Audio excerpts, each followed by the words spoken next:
Quantity means जितने भी quantity available है मार्केट के अंदर वो सारे होते हैं माइक्रो इकोनॉमिक्स के अंदर। ठीक है, अब इसके बारे में और अच्छे से समझेंगे। तो वो माइक्रो का मतलब क्या होता है, इतना याद रखना है बस कि इंडिविजुअल पार्ट को रिप्रेजेंट करता है। बड़ा कॉन्सेप्ट है, ऑलरेडी मैंने आपको मीनिंग बता दिया, दोबारा मीनिंग जान लेते हैं। That aggregate demand and aggregate supply of GDP leaders in, यानी कौन से नंबर पे, जीडीपी नंबर पे हमारे पे 5th पोजीशन पे। कौन से पे है? 5th पोजीशन पे। हेलो फ्रेंड्स, कैसे हैं आप सभी? आज हम स्टार्ट करने वाले हैं चैप्टर नंबर 1 क्लास 12 का इंट्रोडक्शन टू मैक्रो इकोनॉमिक्स। ठीक है, तो आज इस कॉन्सेप्ट को समझते हैं। और ये जो चैप्टर है 3XC में कराया जा रहा है। ठीक है, तो आपको 3XC में बिल्कुल अच्छे से इस टॉपिक को समझना है। ठीक है, और मैं आपका सभी लोगों का वेलकम करता हूँ। सुदीप कुमार नाम है मेरा। ठीक है, और यहाँ पर इंट्रोडक्शन टू मैक्रो इकोनॉमिक्स हमको बहुत अच्छे से एक्सप्लेन करने वाला हूँ, तो आपको ध्यान से समझना है और बिल्कुल अंडरस्टैंड करेंगे एक एक टॉपिक को, क्योंकि छोटा चैप्टर है। आप लोगों को लगता होगा कि क्या चैप्टर है इसके अंदर, तो बहुत सारे इस चैप्टर को मजाक में लेते हैं। मजाक नहीं है, मतलब इससे क्वेश्चन बोर्ड के अंदर जरूर पूछे जाते हैं। इसमें बहुत सारे कॉन्सेप्ट है, जैसे कि स्टॉक फ्लो है, माइक्रो मैक्रो है।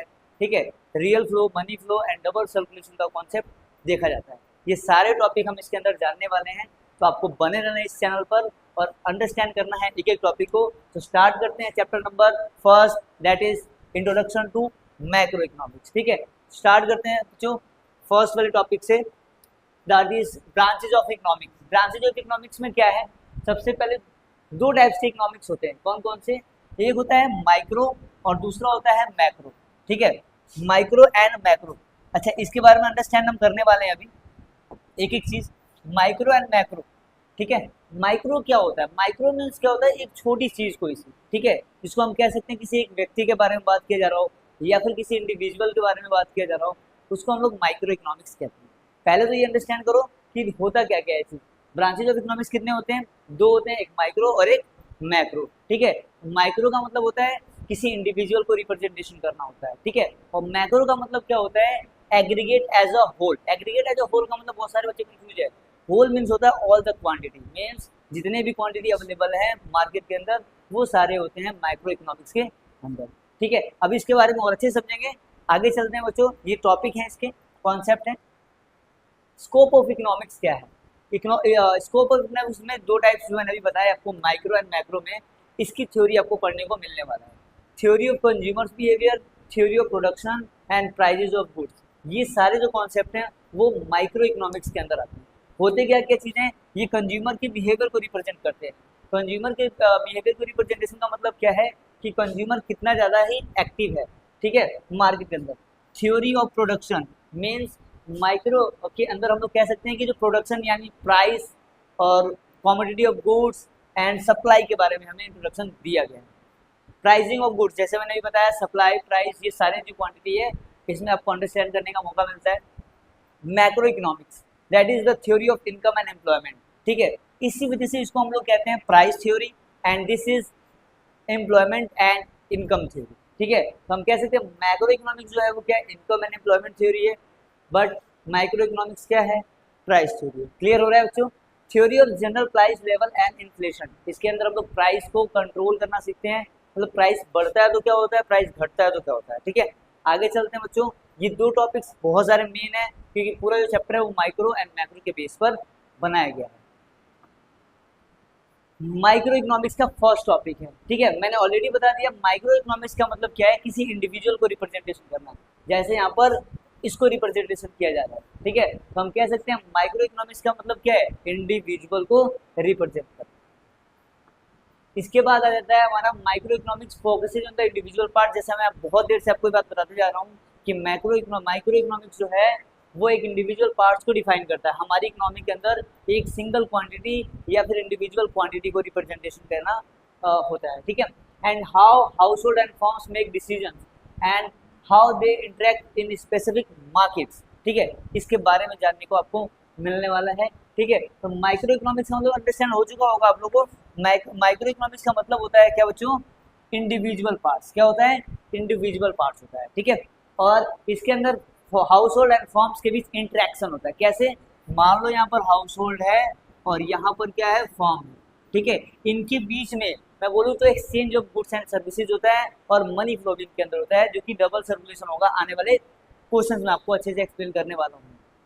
ठीक है, तो हाउस होल्ड एंड फर्म के बीच में इंटरेक्शन आपको देखने को मिलने वाला है। ठीक है। तो बच्चों आराम से एक चीज को समझना है, ठीक है। कहीं पर भी अगर कोई डाउट होता है तो आपको जरूर कमेंट करना है, लाइक करना है इस वीडियो को, ठीक है। एक लाइक से हमें मोटिवेशन मिलता है, ठीक है बच्चों। तो हम आगे चलते हैं। इतना याद रहेगा आप लोगों को, माइक्रो का मतलब क्या होता है, इतना याद रखना है बस कि इंडिविजुअल पार्ट को रिप्रेजेंट करता है, बस। इसके अलावा अभी हम डिफरेंसेस करेंगे, बहुत सारे क्वेश्चंस करेंगे तो आपको अंडरस्टैंड किया जाएगा, ठीक है, आपको अच्छे समझ में आने।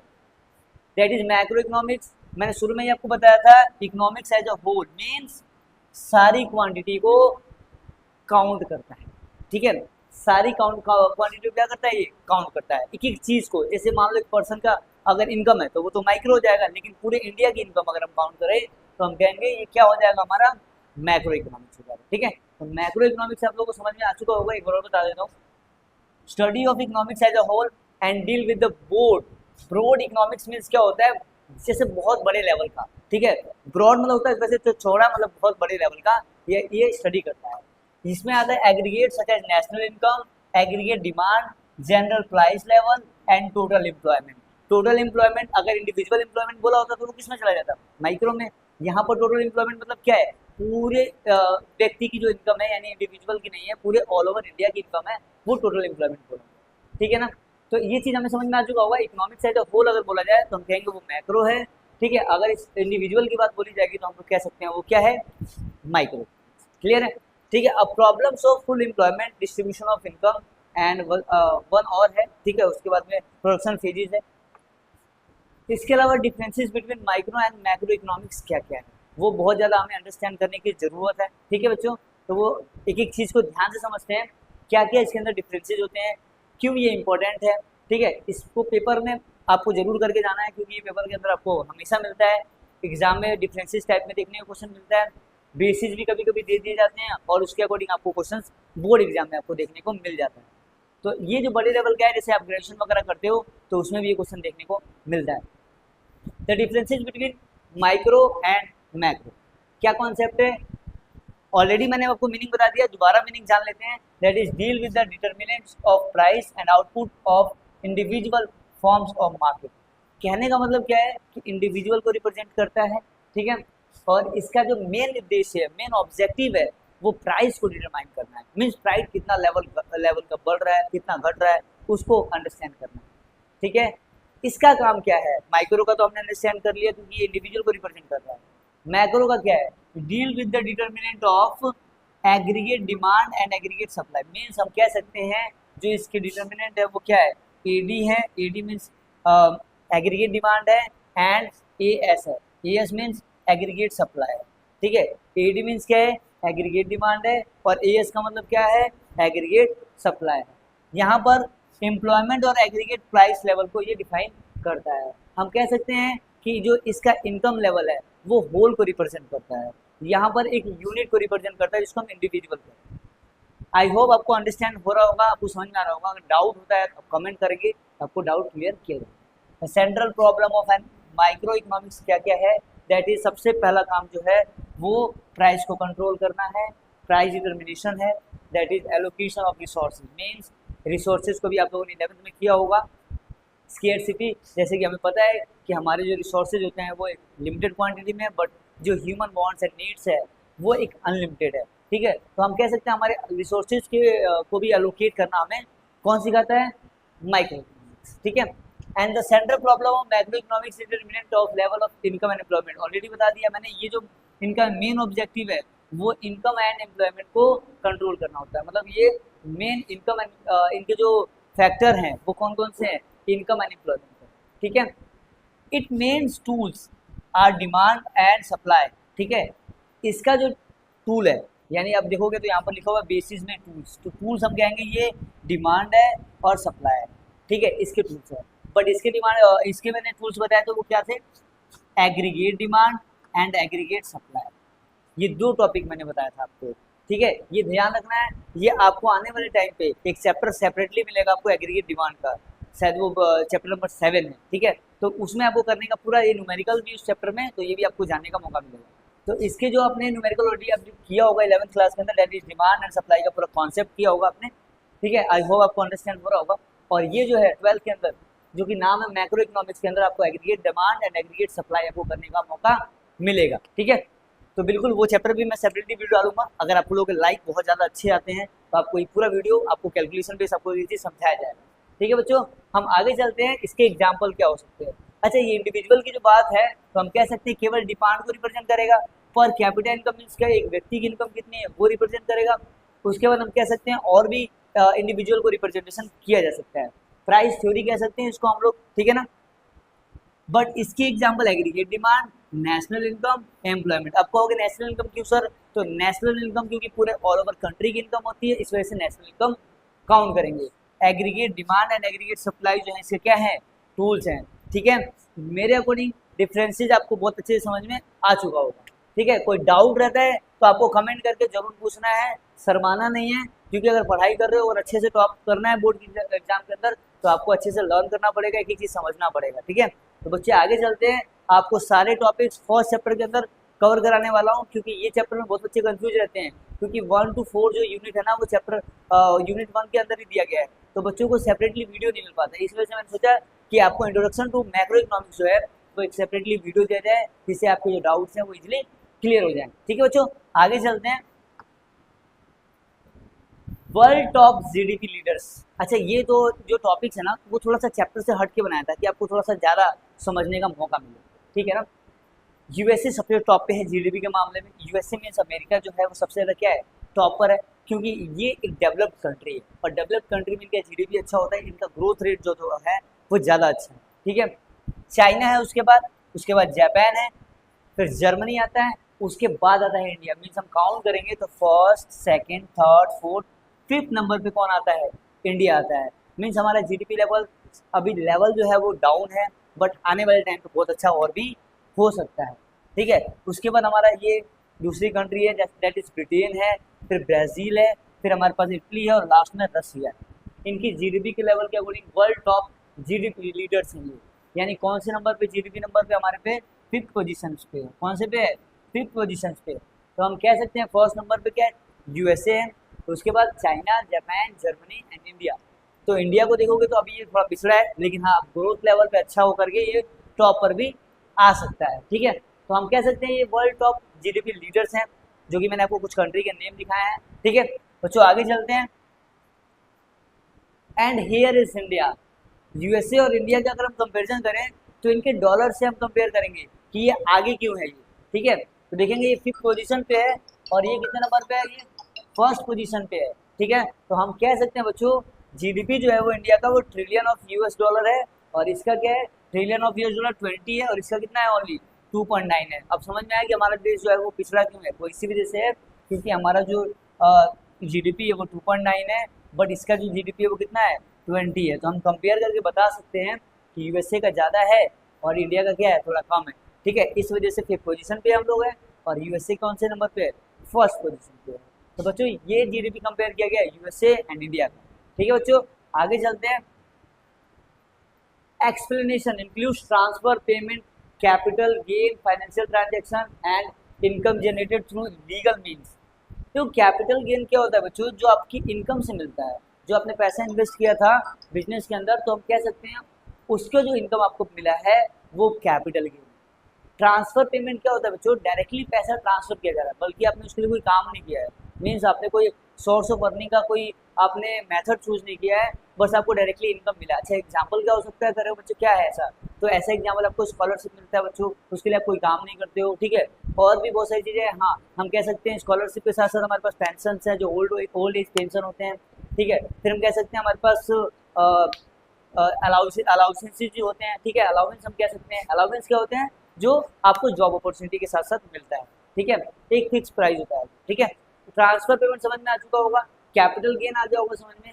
GDP is always current price, GDP को हम हमेशा कैलकुलेट करते हैं एक फिक्स प्राइस को। किस पे कैलकुलेट करते हैं बच्चों, तो ये ध्यान रखना, जीडीपी हमेशा करंट प्राइस पे कैलकुलेट होता है। ठीक है, अच्छा इसके बाद क्या है, एक्सक्लूड। ये क्या क्या एक्सक्लूड करता है, transfer, payment and capital gain, financial transaction और income generation through legal, illegal means. ठीक है, तो इन सब चीज़ों को एक्सप्लेन करता है। ठीक है बच्चों, आगे चलते हैं। सर्कुलर फ्लो ऑफ इनकम बहुत इंपॉर्टेंट चैप्टर है, बहुत टॉपिक है, सॉरी। ठीक है, ये इंपॉर्टेंट है, क्यों है इंपॉर्टेंट, क्योंकि आपको ये जानने का मौका मिलेगा और ये बोर्ड एग्जाम के अंदर भी जानने को मिलता है, मतलब एग्जाम को देखने का मिलता है कि ये क्वेश्चन जो है वो रिपीट होता है बार बार।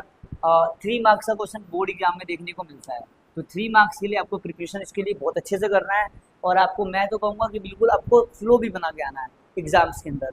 ये प्री बोर्ड्स और मिड टर्म वगैरह में आपको देखने को मिलता है क्वेश्चन, ठीक है। तो हम कहेंगे सर्कुलर फ्लो ऑफ इनकम होता क्या है। बच्चों शुरू में ही बताया था कि दो लोगों के बीच में, दो पर्सन या कंपनीज के बीच में एक ट्रांजैक्शन होता है जो कि शो करते हैं हम लोग factor income and factor services के बीच में, ठीक है। बच्चों क्या होता है वो समझते हैं थोड़ा सा। यहाँ पर हम कहेंगे हाउस होल्ड है, बच्चों यहाँ पर क्या है, फर्म है, इनके बीच में लेन देन होता है, मीन्स इनके बीच में क्या होता है, एक सर्कुलर बनता है, ठीक है। वो कैसा बनेगा बच्चों आगे देखेंगे, ठीक है। गुड्स एंड सर्विसेज इनके बीच में प्रोड्यूस होता है, बाद में फर्म क्या करता है, फैक्टर सर्विसेज इनको प्रोवाइड कराता है। देखते हैं बच्चों आगे कॉन्सेप्ट में, ये आपको बस हिंट दिया है, आगे आपको बहुत कुछ जानने को मिलेगा, बने रहना इस चैनल पे। आगे चलते हैं। हाउ इनकम इज जनरेटेड, पहले हम जानते हैं कि इनकम जनरेट कैसे होता है, ठीक है। तो in production of goods and services generate income. कभी भी आप गुड्स एंड सर्विसेज को प्रोड्यूस करोगे तो आपकी इनकम जनरेट होगी। कोई भी अगर आप काम करते हो तो ही आपकी इनकम मिलती है। तो हम कह सकते हैं कि अगर आपने गुड्स एंड सर्विसेज आपने प्रोड्यूस किया है तो आपकी इनकम अच्छी बन रही होगी, ठीक है। तो हाउ इनकम इज जनरेटेड, तो आप समझ गए होंगे कि प्रोडक्शन अगर आप करते हो गुड्स एंड सर्विसेज का तो इनकम आपकी जनरेट स्टार्ट हो जाती है। ये प्रोडक्शन के लेवल को दिखा रहे हैं, ठीक है। ये प्रोडक्शन कर रहे हैं, ये भी प्रोडक्शन कर रहे हैं, तो कहीं ना कहीं ये इनकम के सोर्स बन रहे हैं, ठीक है बच्चों। आगे चलते हैं।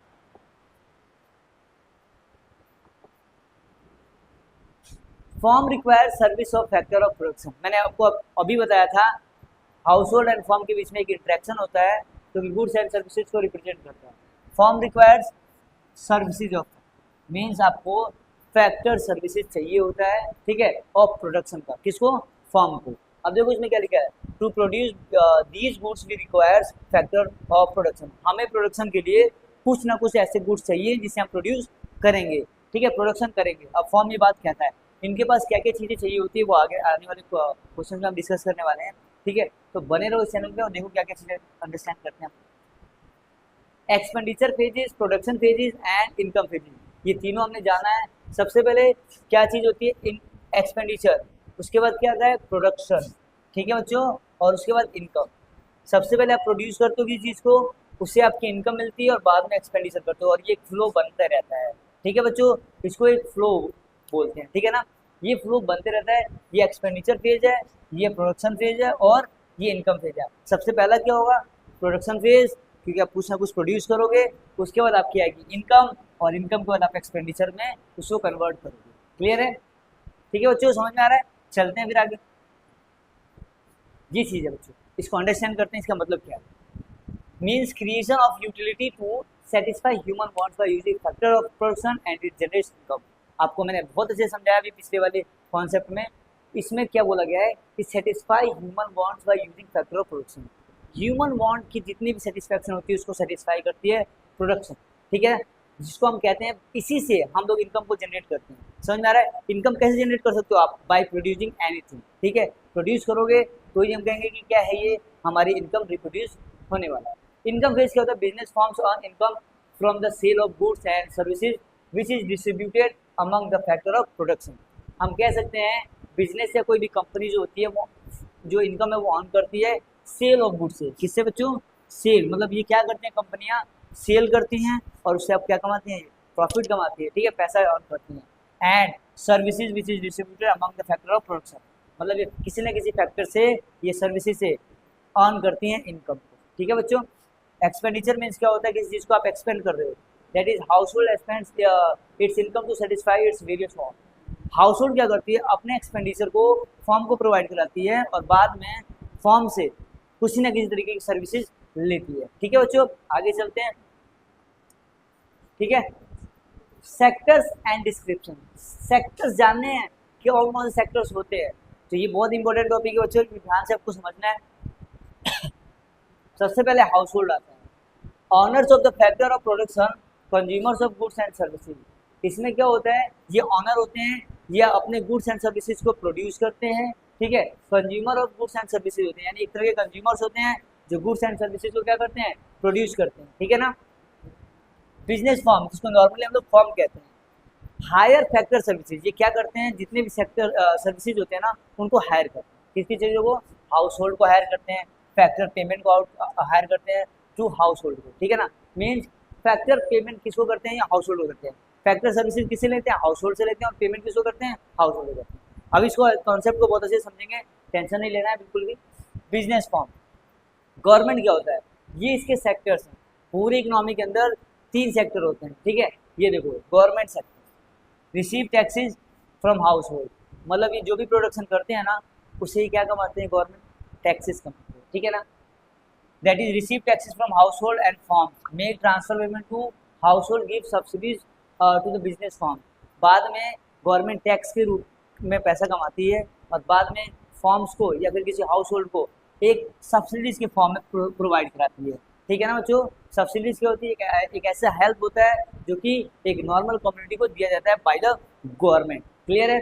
तो गवर्नमेंट हमें समझ में आ चुका है, कलेक्ट करती है टैक्सेस किससे, हाउस होल्ड एंड फॉर्म से, और बाद में एक कम्युनिटी को किसी न किसी फॉर्म में सब्सिडीज प्रोवाइड करा देती है।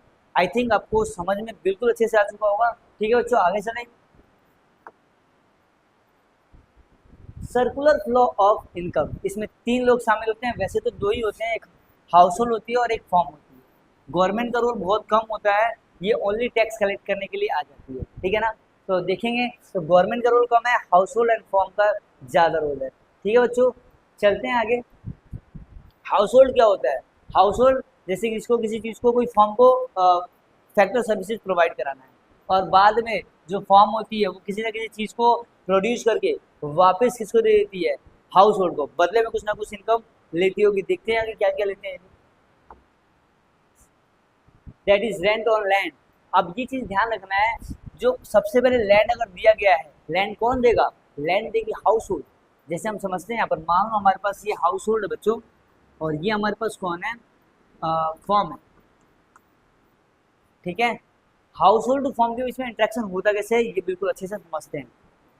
हाउस होल्ड ने लैंड दिया है किसको, फॉर्म को, ठीक है बच्चों। लैंड दिया है, और क्या दे दिया, और दे दिया हमें कैपिटल दे दिया, ठीक है ना, लेबर भी दे दी, ठीक है। उसके बाद एंटरप्रेन्योरशिप भी दे दिया।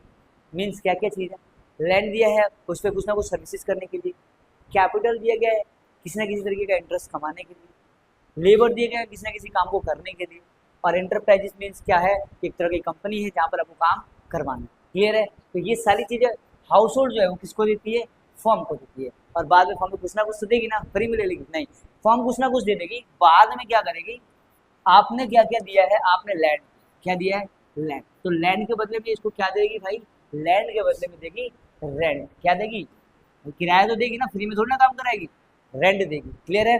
तो हम समझ चुके हैं फॉर्म क्या देने वाली है पहले टॉपिक में, रेंट, क्लियर है। आगे चलते हैं, कैपिटल से क्या देने वाली, कॉमा लगा देते हैं, कैपिटल, कैपिटल मैंने शॉर्ट फॉर्म में लिखा है, क्लियर है। कैपिटल से क्या देगी, कैपिटल से हमें समझ में आ गया कि भाई इंटरेस्ट देने वाले, क्या देने वाले हैं, इंटरेस्ट। कैपिटल दोगे, पैसा दोगे उनको, तो उसके बदले में इंटरेस्ट तो लोगे ना, बिल्कुल सही है, ठीक है। वेजिस, अगला जो टॉपिक है लेबर, लेबर देंगे, ठीक है। लेबर दिया हमने, मतलब हाउस होल्ड ने लेबर दिया है, तो लेबर के बदले में ये लोग क्या इनकम जनरेट करेंगे, तो इनकम का जो फॉर्म होगा वो वेजेस होगा। अच्छा, जितने भी मैंने लेबर भेजे होंगे उनको पैसा तो दोगे ना वेजेस के फॉर्म में, हाँ बिल्कुल देना पड़ेगा, फ्री में तो काम करेंगे नहीं लेबर, क्लियर है। आगे चलते हैं, एंटरप्राइजेज, जो कंपनी आपने दिया है, तो कंपनी कोई भी चाहेगी क्या कमाना, प्रॉफिट कमाना, तो हम कहेंगे क्या, हम तो कहेंगे एंटरप्राइजेज से क्या कमाएगी, प्रॉफिट कमाएगी, क्लियर हो रहा है बच्चों। तो हम कह सकते हैं ये प्रॉफिट कमाने वाले, ये होता है single circulation of form and house hold के बीच में इंटरेक्शन, क्लियर है। सिंगल फ्लो है, डबल होता है, ठीक है, डबल को भी जानेंगे। ये ओनली क्या आपको सिंगल समझ में अच्छे से आया, इसके बाद भी कुछ ना कुछ एक और फ्लो होता है, बाद में फिर से कुछ ना कुछ इसको देती है, ठीक है ना। इसको भी अंडरस्टैंड करेंगे, पहले ये टॉपिक आपको अच्छे से क्लियर हो गया। डाउट हो कमेंट कर देना, बिल्कुल आपको डाउट का आंसर आपको मिलेगा। कहीं पर भी कोई प्रॉब्लम होती है बच्चों, हो सकता है वीडियो में अच्छे से एक्सप्लेन ना कर पाया हो सकता है 1 to 1 भी इसको हम समझा सकें, ठीक है ना। आगे चलते हैं बच्चों, ये सिंगल फ्लो था जो कि आपको 4 टॉपिक में अच्छे से एक्सप्लेन किया गया है, ठीक है, और मैंने यहाँ पर आपको अच्छे से पेन से भी अच्छे से समझाया, ठीक है बच्चों। आगे चलते हैं और देखते हैं क्या है real flow and this is money flow. Real flow and money flow बहुत इंपॉर्टेंट टॉपिक है, आपके बुक्स में डिफरेंसेस भी दे रखे हैं, तो आपको बिल्कुल अच्छे से लर्न करने, एक्सप्लेन कर दूंगा, आप विदाउट देखे भी आप, बिना बुक को देखे भी आप याद कर सकते हो। इस तरीके से मैं आपको समझाने वाला हूँ, ध्यान से समझना है। रियल फ्लो क्या होता है? रियल फ्लो मीन्स आपको ध्यान रखना बस एक चीज, पहला है गुड्स एंड सर्विस, मीन्स इसमें goods and services he count किए जाएंगे।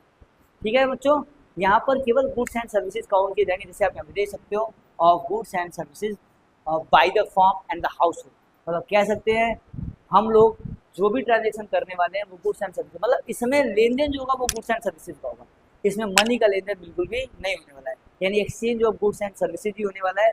मनी के लिए क्या बनाया गया है बच्चों? मनी के लिए मनी फ्लो बनाया गया है, और एक्सचेंज ऑफ गुड्स के लिए क्या बनाया गया है?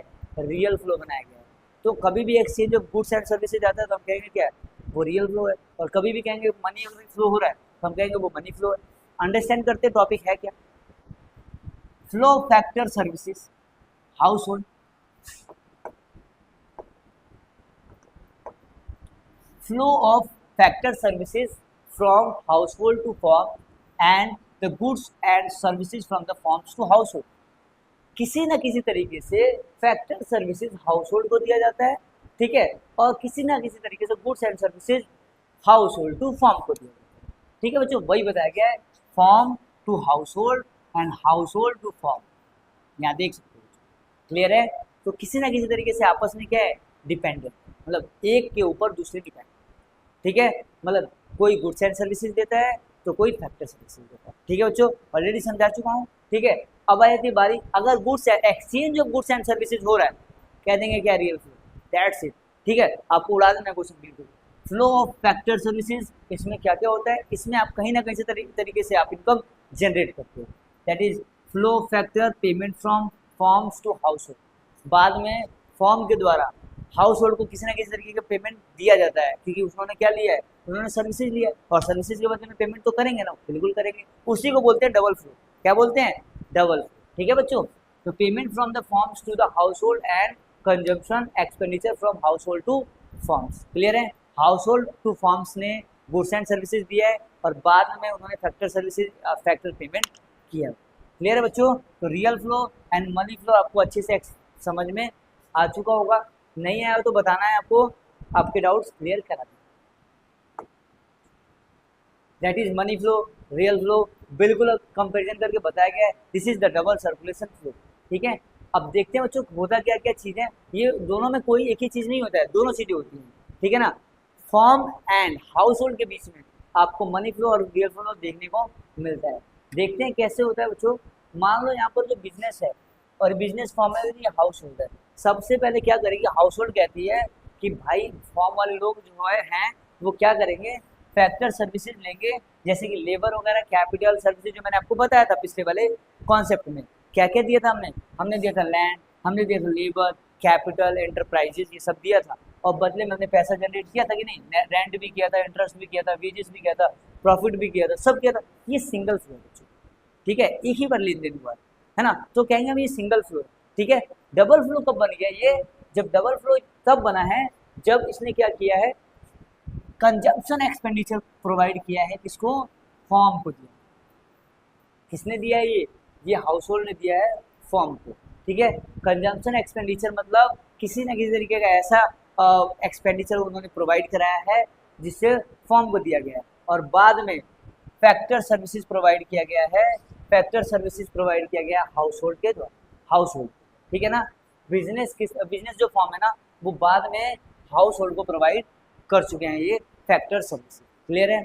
इन्होंने एक्सपेंडिचर किया है तो ये फैक्टर सर्विसेज देंगे कि नहीं? बिल्कुल देंगे, क्योंकि डबल फ्लो होना जरूरी है, पर आपको यही बनाना है। ठीक है, यहाँ से जो लेन देन हो रहा है ना, वो किसका हो रहा है? मनी का हो रहा है। किसका हो रहा है? लेन देन हो रहा है मनी का, बट यहाँ पर किसका हो रहा है? ओनली गुड्स एंड सर्विसेज का हो रहा है। क्लियर हो रहा है बच्चों?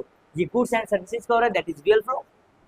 यहाँ से किस चीज़ का हो रहा है? मनी का। अच्छा, बदले में क्या ले रहे हैं? पैसे तो ले रहे हैं। रेंट मतलब क्या है? पैसे ही देंगे। Interest income, wages income, profit तो इनकम होता ही है। तो समझ में आ रहा होगा आपको अच्छे से बिल्कुल। ठीक है, रियल फ्लो में only goods and services exchange हुए हैं, बट मनी फ्लो में ओनली मनी फ्लो हुआ है। ये चीज़ आपको अंडरस्टैंड हो गया होगा।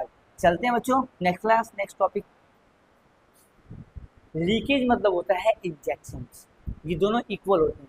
ठीक है, लीकेज जैसे भी आप देख लो, ये चीज़ कोई चीज़ फिल हो गया पूरा और बाहर आउट हो रहा है कि नहीं हो रहा है? तो इसको कहेंगे बच्चों हम ये लीकेज हो गया। क्या हो रहा है? ये लीकेज हो गया बच्चों।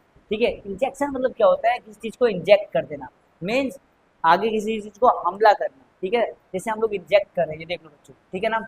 इसका क्या मतलब है, ठीक है बच्चों। एस मतलब क्या रिप्रेजेंट किया गया है, सेविंग। टी मतलब टैक्सेस, और एम मतलब इम्पोर्ट, और बाद में आएगा एक्सपोर्ट भी, ठीक है। तो हम ये जानते हैं ये क्या होते हैं, एस टी एम। एस मतलब होता है सेविंग, टी मतलब होता है टैक्सेस, एंड एम मतलब होता है इम्पोर्ट, ठीक है बच्चों। अब यहाँ पर जानते हैं इंजेक्शन के अंदर क्या क्या आता है। इंजेक्शन के अंदर आते हैं आई मीन्स इन्वेस्टमेंट। ये थोड़ा हटके टॉपिक है, आपकी बुक में नहीं मिलेगा, बट आपको जानना जरूरी है क्योंकि ये इकोनॉमिक के अंदर काम आने वाला है, ठीक है बच्चों। आई मतलब इन्वेस्टमेंट, जी मतलब गवर्नमेंट की एक्सपेंडिचर, और आई मतलब क्या होता है, एक्सपोर्ट होता है, ठीक है बच्चों। एक्सपोर्ट, एक्सपोर्ट के लिए वैसे यहाँ पर मिस्टेक है, ई होगा बच्चों, ठीक है ना। यहाँ पर आई मतलब क्या है, यहाँ आई नहीं होगा बच्चों, यहाँ पर ई होगा। एक्सपोर्ट आपको जरूर चेंज कर लेना है, ठीक है, आपको ध्यान से समझना है। आई थिंक आपको अंडरस्टैंड हो चुका होगा, ठीक है। नेट एक्सपोर्ट का फॉर्मूला, एक्सपोर्ट माइनस इम्पोर्ट, ये फॉर्मूला होता है। आने वाले कैलकुलेशन वाले चैप्टर में आप करने वाले हो, आप लोगों को आई थिंक समझ में आ रहा होगा। इंजेक्शन मतलब क्या होता है, किसी चीज को हार्म पहुंचाना, ठीक है बच्चों। और लीकेज मतलब क्या होता है, किसी चीज को लीक करवाना। ये आपको नॉर्मल टॉपिक है जो मैंने आपको समझा दिया है। लीकेज के अंदर जो पॉइंट्स आते हैं वो ये आते हैं, इंजेक्शन के अंदर जो पॉइंट्स आते हैं वो ये आते हैं, ठीक है। That is investment, government expenditure, export, और इसके लीकेज के अंदर सेविंग, टैक्सेस एंड इम्पोर्ट्स आते हैं, ठीक है बच्चों। आगे चलते हैं। Leakage mean withdrawal of a part of income. Leakage का मतलब क्या है, किसी न किसी चीज को विड्रॉल करना या फिर निकाल देना, क्लियर है। दैट इज कैसे कह सकते हैं मनी, ठीक है, from the circular flow of income. मतलब किसी न किसी तरीके से आपने पैसा इन्वॉल्व किया था, वो आपने पैसा निकाला, क्लियर है। आगे चलते हैं, फ्लो ऑफ इनकम हो जाएगा ये। It reduces the size of circular flow of income. हम कह सकते हैं ये क्या है, ये साइज जो है ना वो क्या करता है, फ्लो ऑफ इनकम का कंट्रोल कर देता है या कम कर देता है, ठीक है। इसको हम लोग लीकेज कहते हैं, क्योंकि कहीं ना कहीं क्या हो गया है, लीक हो गया है। हम कहते हैं ना कोई चीज़ लीक हो जाती है तो वो वेस्ट होने लगता है, ऐसे यहाँ पर भी है। क्या हो गया है, ये लीकेज के अंदर रिड्यूस हो जाता है किसको, सर्कुलर फ्लो ऑफ इनकम, यानी इनकम जो है ना यहाँ पे क्या हो गया, लीक हो गया, यानी कम होने लगा है धीरे धीरे, ठीक है। यहाँ पर टैक्सेस, सेविंग्स एंड इम्पोर्ट्स मैंने ऑलरेडी आपको बताया है, ठीक है बच्चों। ये आपको समझ में आ चुका है, पिछले वाले मैंने टॉपिक में समझाया था, लीकेज भी मैंने समझा दिया है। तो आई थिंक आई होप आपने अंडरस्टैंड किया होगा इन सभी चीज़ों को। ये है आपका investment forms and house hold के बीच डबल सर्कुलेशन, क्लियर है बच्चों। ये ध्यान रखना, फैक्टर सर्विसेज दिया गया था हाउस होल्ड के थ्रू, इसको चेंज करते हैं बच्चों, ठीक है ना। ये हाउस होल्ड के थ्रू दिया गया था बच्चों, फैक्टर सर्विसेज, ठीक है। किसको दिया गया था, फॉर्म। बाद में फॉर्म ने क्या करा, बाद में इनके बदले में factor goods, factor income provide किया, ठीक है ना बच्चों। फैक्टर सर्विसेज दिया है हाउस होल्ड ने, और इन्होंने क्या किया, फॉर्म्स ने इन्होंने कुछ ना कुछ प्रोड्यूस किया और बाद में इनकम दिया। किसको दिया बच्चों, हाउस होल्ड को दिया। देखो यहाँ पे एरो आ रहा है ना, और यहाँ से एरो जा रहा है, तो ये फर्स्ट फ्लो मैंने बता रखा है ना ऑलरेडी आपको, ये फर्स्ट फ्लो है यानी सिंगल फ्लो है। डबल फ्लो क्या आता है, डबल फ्लो जान लेते हैं बच्चों, ठीक है। डबल फ्लो में हाउस होल्ड ने फैक्टर पेमेंट किया है, ठीक है, और फैक्टर पेमेंट के बदले में फैक्टर सर्विसेज दे दिया गया है आपको हाउस होल्ड। तो यहाँ पर आपका क्या हो जाएगा, फैक्टर सर्विसेज, ठीक है बच्चों। यहाँ पर हो जाएगा फैक्टर सर्विसेज, और यहाँ पर इन्होंने क्या किया है, इन्होंने फैक्टर सर्विसेज दिया है, ठीक है ना बच्चों। यहाँ पे गुड्स एंड सर्विसेज भी हम लोग काउंट करेंगे। फैक्टर सर्विसेज का मतलब क्या है, एक तरह से गुड्स एंड सर्विसेज, तो वही चीजें दिया गया है फॉर्म के द्वारा, ठीक है। दोनों का लेन देन जरूर होता है बच्चों, ठीक है ना। आपकी बुक में बहुत अच्छे से और एक्सप्लेन किया गया है, वहाँ आपको जरूर एक बार अंडरस्टैंड करना है। अगर आपको नहीं समझ में आता है दोबारा कमेंट करना है, इस पर एक स्पेशल वीडियो बना दिया जाए, ठीक है बच्चों। डाउट नहीं रखना है, एग्जाम में टॉप जरूर करना है, गारंटी है मेरी, ठीक है। इस चीज को ध्यान, ठीक है बच्चों। आगे चलते हैं, इस टॉपिक को आगे देखते हैं क्या है। तो हमारी क्लास बच्चों यहीं तक थी। मेनली जो कॉन्सेप्ट था वो डबल सर्कुलेशन का था, ठीक है। ये डबल सर्कुलेशन जो है ना वो एग्जाम में आपको जरूर देखने को मिलने वाला है। तो आई होप आपने बहुत सारी चीज़ें अंडरस्टैंड कर लिया होगा। आप लोगों को बिल्कुल अगर कोई डाउट रहता है तो आपको कमेंट करना है, लाइक करना है वीडियो को, और सब्सक्राइब भी करना ना भूलें, क्योंकि इतने अच्छे से वीडियो मैंने आपको समझाया है। ऐसे ही आने वाले टाइम पे सारी वीडियो आपको प्रोवाइड की जाएंगी, एक एक चीज़ें बताया जाएगा।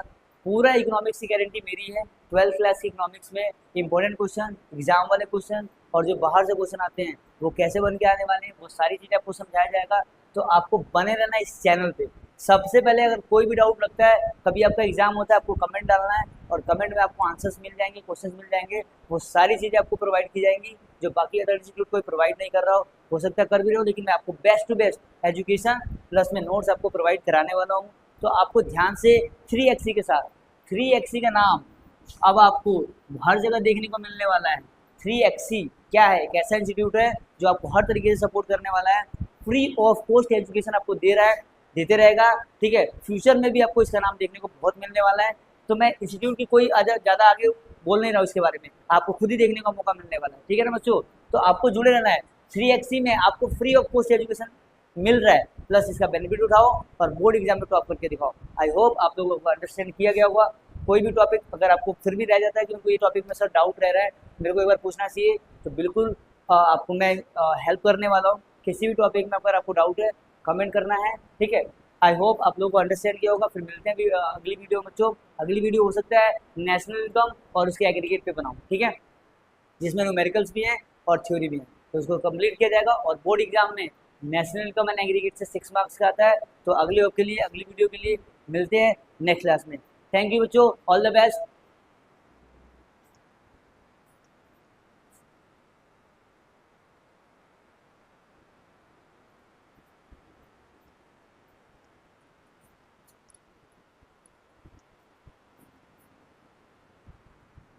ठीक है बच्चों, तो आपको समझ में आ चुका होगा, ठीक है। तो अब नेक्स्ट वीडियो के लिए आपको इंतजार करना पड़ेगा, ठीक है। नेक्स्ट वीडियो आपको जल्दी मिलने वाला है और अगले पार्ट के लिए इससे भी सॉलिड मैं कॉन्सेप्ट लेके आने वाला हूँ। आपने फर्स्ट वीडियो में बहुत अच्छे कॉन्सेप्ट आपने देखा होगा, फिर भी आपको अगर डाउट रहता है तो आपको कमेंट करना है, बेझिझक होकर के आपको कमेंट करना है और लाइक सब्सक्राइब करना नहीं भूलना है, क्योंकि 3XE इंस्टीट्यूट में फ्री ऑफ कॉस्ट आपको एजुकेशन मिलने वाला है, मिल भी रहा है। इसका फ़ायदा उठाओ और गारंटी है कि आप लोग बोर्ड में टॉप कर सकते हो हमारे वीडियोस को देख करके। और सारे नोट्स आपको ऑल ओवर जितने भी आपके टॉपिक्स हैं वो सारे कवर करने वाला हूँ। आने वाले टाइम पे आपको सारे नोट्स इसी तरीके से मिलने वाले हैं, एक्सप्लेनेशन आपको मिलने वाला है। तो बने रहना इस चैनल पे, आपको कहीं भी नहीं जाना है। और चैनल को सब्सक्राइब, लाइक, और हमें एक मोटिवेशन भी मिलता है इस सब चीज़ों से, तो आपको जरूर करना है, ठीक है बच्चों। तो नेक्स्ट वीडियो में आपसे जरूर मिलेंगे। Thank you, all the best.